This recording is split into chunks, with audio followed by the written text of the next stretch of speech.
গল্পটি শুরু হয় আমাদের লিওন নামের একটি ছেলের সাথে পরিচয় করে দেওয়া হয়। লিওন তার কলেজে ক্যাম্বিন দলের দল নেতা। সে অনেক টুর্নামেন্টে জিতেছে। এত প্রতিভা থাকা সত্ত্বেও লিওন একটি চাকরি খুঁজে পাচ্ছে না। সে যেখানে আবেদন করে সেখানে সে রিজেক্ট হয়। লিওনের বেকারত্বের কারণে তার বোন তাকে ক্রমাগত বিদ্রূপ করে এবং গালিগালাজ করে।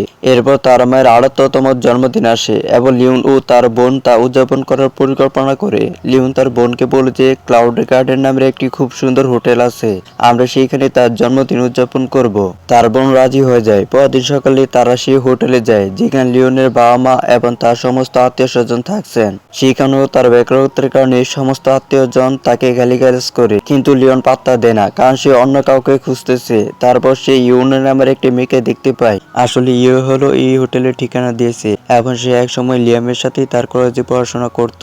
লিয়াম তাকে প্রথম দেখাতেই পছন্দ করে এবং জানতে পারে যে ইউয়া এই হোটেলে কাজ করে, তাই সে তার জন্মদিনের পার্টির জন্য এই হোটেলটি বেছে নিয়েছে। লিয়াম তাকে দেখে আনন্দিত হয়, ইউরাও তাকে দেখে অবাক হয়। তারপর তারা দুজন কথা বলার জন্য বাইরে আসে এবং ইউরা তাকে জিজ্ঞাসা করে, তুমি এখন কি করছো? লিয়াম মিথ্যা বলে এবং তাকে বলে যে আমি একজন ভেঞ্চার ক্যাপিটাল ম্যানেজার এবং সেইখানে কাজ করি। এটা শুনে ইউরা অবাক হয়ে বলে, এত অল্প সময় তুমি খুব ভালো একটা চাকরি পেয়ে গেছো। তারা দুইজনই ভাবে কথা বলতে থাকে। তারপর দেখেন ওই যে সবাই তাদের জন্মদিন উদযাপন করছে এবং পার্টি করছে, কিন্তু লিয়াম সেখানে যায়। তবে আত্মীয়রা তাকে কেবল একটি প্রশ্ন করে, তুমি কি করছো? লিওন উত্তর দেয়, আমি বেকার। তার আত্মীয়রা হতবাক হয়ে মন্তব্য করতে শুরু করে। এতে লিওন মন খারাপ করে এবং পার্টি ছেড়ে চলে যাওয়ার কথা ভাবে। তবে তার মা জোর করে তাকে আটকে রাখে এবং যেতে দিতে অস্বীকার করে। পরের দৃশ্যে আমরা দেখি একজন লোক একটি ট্রাক চালিয়ে শহরে মাঝখানে প্রবেশ করছে। সে কন্টেনারটি খুলে এবং গ্যাস বের হতে শুরু করে। এটি একটি বিষাক্ত গ্যাস। এই গ্যাসের সংস্পর্শে আসা যে কেউ শ্বাসরুদ্ধ হয়ে সঙ্গে সঙ্গে মারা যেতে পারে।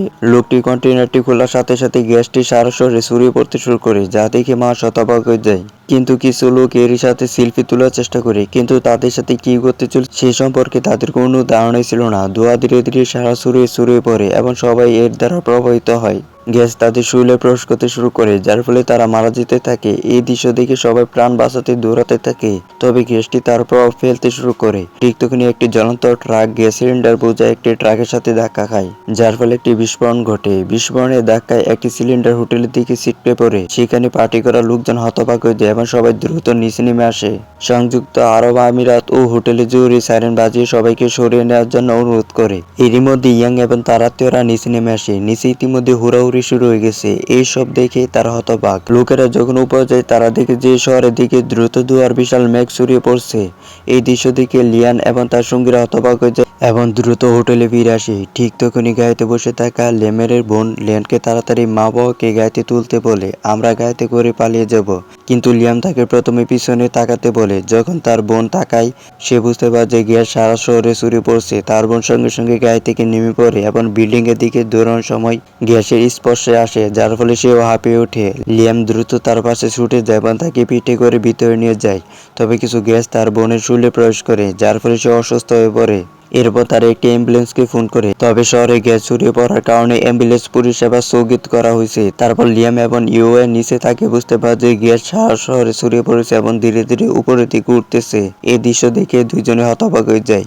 এরপর লিয়াম সবাইকে ছাদে যেতে বলে। এদিকে হেলিকপ্টার থেকে উদ্ধারকারী দল শহরে আটকা পড়া মাছদের উদ্ধার করছে, কিন্তু লিয়ামের বোনের অবস্থা এতটা খারাপ হয়ে যায় যে সে সিঁড়ি দিয়ে উঠতে পারছে না। তাই ইউএ স্টোরেজ রুম থেকে একটি ঝাড়ু আর একটি চাদর এনে তা দিয়ে একটি স্ট্রেচার তৈরি করে। এরপর তারা লিয়ামের বোনকে সিটির উপর শুয়ে দেয়। ঠিক তখনই তাদের ফোনে একটি নোটিফিকেশন আসে যেখানে আটকা পড়া সবাইকে ছাদে যাওয়ার জন্য সতর্ক করা হয়, কারণ উদ্ধারের জন্য সেখানে হেলিকপ্টার পাঠানো হচ্ছে। কিন্তু ছাদে পৌঁছে তারা দেখতে পায় যে দরজাটি তালাবদ্ধ এবং চাবিটি নিচের তলায় রয়েছে। তখন হোটেলের ম্যানেজার একটি ছেলেকে নিচে গিয়ে চাবিটি নিয়ে আসতে বললেন, কিন্তু ইউএ জানে যে তারা নিচে যেতে পারবে না, কারণ নিচের তলাটি পুরোপুরি গ্যাসে ভর্তি।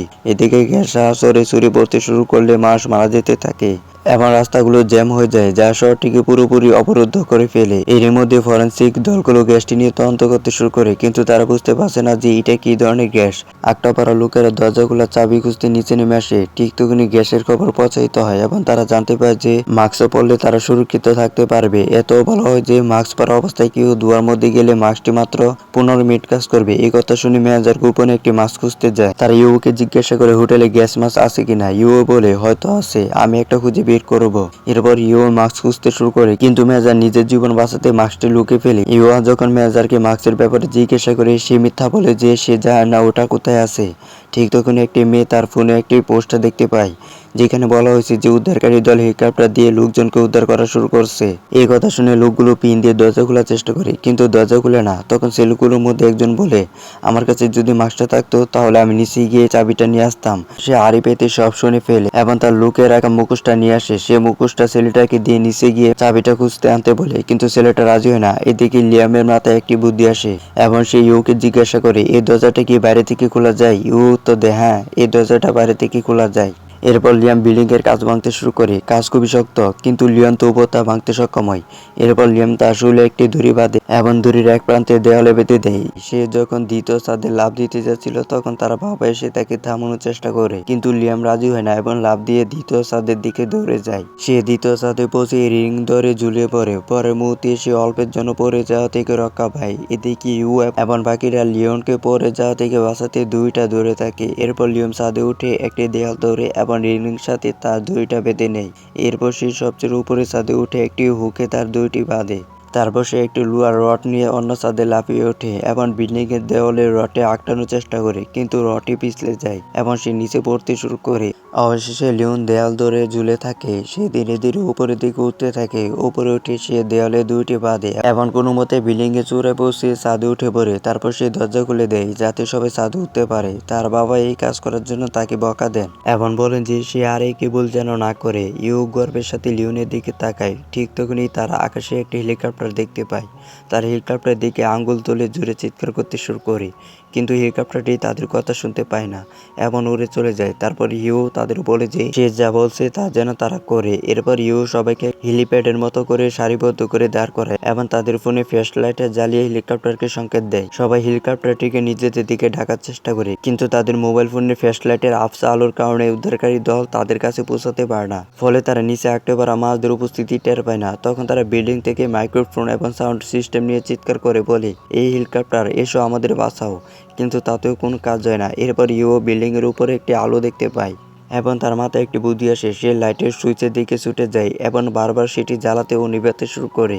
এর ফলে হেলিকপ্টারে থাকা উদ্ধারকারী দল নিচে নড়াচড়া টের পায় এবং তারা বুঝতে পারে যে নিচে মানুষ আটকে পড়ে আছে। এরপর উদ্ধারকারী দল হেলিকপ্টারটিকে ছাদের দিকে ঘুরায়। হেলিকপ্টারটি নামতে দেখে সবাই আনন্দে আত্মহারা হয়ে যায়। উদ্ধারকারীরা একটি সুরক্ষা প্ল্যাটফর্ম নিয়ে নিচে নামে এবং একে একে সবাইকে তাতে তুলতে শুরু করে। তখন লিং এবং ইউর ওঠার পালা আসে। প্ল্যাটফর্মটি ভর্তি ছিল এবং তাদের জন্য কোনো জায়গা ছিল না, তাই উদ্ধারকারীরা তাদের উঠতে দিতে অস্বীকার করে এবং ছাদে রেখে দেয়।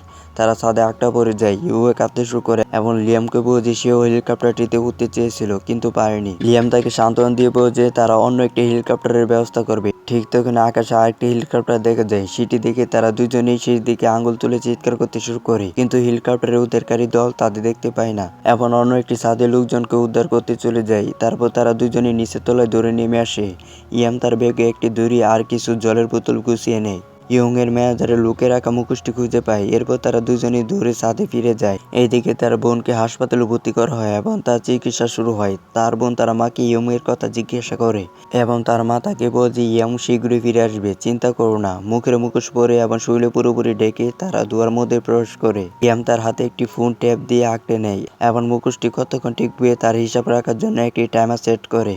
তারা দুজনে সিঁড়ি বেয়ে অন্য ছাদে ওঠে, কিন্তু সেখানে পৌঁছে তারা দেখতে পায় যে ছাদটিও ধোঁয়ায় ঢাকা। অবাক হয়ে ইউয়া অন্যদিকে দৌড়ায়। ঠিক তখনই ল্যাম তার ফোনে টাইমার দেখে সেখানে দেখাচ্ছে 10 মিনিট প্রায় শেষ হতে চলেছে এবং মাস্কটিও অকার্যকর হয়ে যাচ্ছে। তাদের কাছে মাত্র 3টি মাস্ক আছে, যার মধ্যে 2টি ইতিমধ্যে ব্যবহৃত হয়েছে আর মাত্র একটি বাকি। তারপর লিয়াম গোপনে বাকি মাস্কটি পরে নেয়। ইউমা তাকে দেখে জিজ্ঞাসা করে সে কি করছে, কিন্তু লিয়াম তাকে কিছুই না বলে নিচে নামতে শুরু করে। সে তাকে ফিরে আসা পর্যন্ত সেখানে অপেক্ষা করতে বলে। তারপর লিয়াম আরো মাস্ক খুঁজতে নিচে যায় এবং সেগুলো নিয়ে উপরে ফিরে আসে। ইউমা দেখে যে গ্যাস আরো দ্রুত বাড়ছে। সে তার দস্তানা খুলে ফেলে এবং বিল্ডিং এর অন্য ছাদে উঠে যায়। সে দেওয়ালের একটি পাইপ ধরে উপরে উঠতে থাকে। তারপর লিয়ামও সিঁড়ি বেয়ে ছাদে পৌঁছায়। ইউমা মইটি দেখে বুঝতে পারে যে তারা ওইখান দিয়ে উপরে উঠতে পারতো।